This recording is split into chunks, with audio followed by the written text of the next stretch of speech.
Ja, Carsten hat es ja schon angekündigt, Geburtenrate echt langsam ein Problem in Deutschland. Die Gründe sind ja vielfältig, warum Leute kaum noch Kinder kriegen. Die Nachwehen der Corona-Krise, jetzt der Ausbruch des Ukraine-Krieges, dann daraus die Wirtschaftskrise mit ja auch vielen Preissteigerungen, die jeder ja in seinem Portemonnaie auch gemerkt hat. Deutschland leidet also wirklich darunter, dass die Geburten immer weniger werden. Das bedeutet, immer weniger Babys erblicken logischerweise das Licht der Welt. Junge Familien schieben ihren Kinderwunsch einfach nach hinten. Und besonders in Ostdeutschland ist das besonders zu spüren.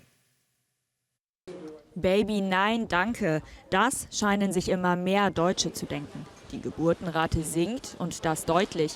Vor ein paar Jahren, 2021, brachte die deutsche Durchschnittsfrau noch 1,58 Kinder zur Welt. Mittlerweile bekommt sie statistisch nur noch 1,35 Kinder.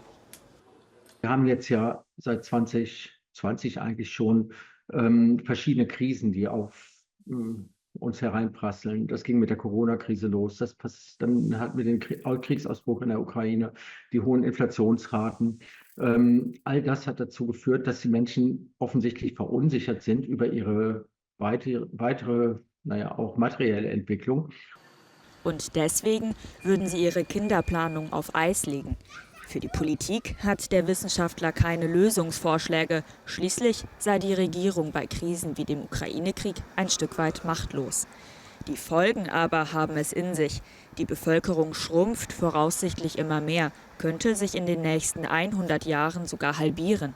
Zumindest, wenn die Zuwanderung rausgerechnet wird.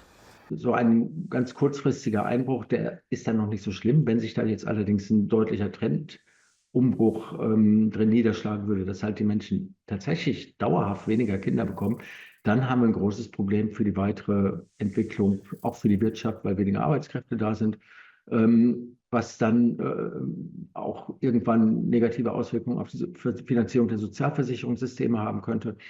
Im Europavergleich liegen die Deutschen übrigens im Mittelfeld.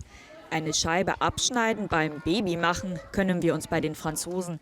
Sie kriegen in der EU die meisten Kinder. Kein Wunder, schließlich ist Frankreich das Land der Liebe.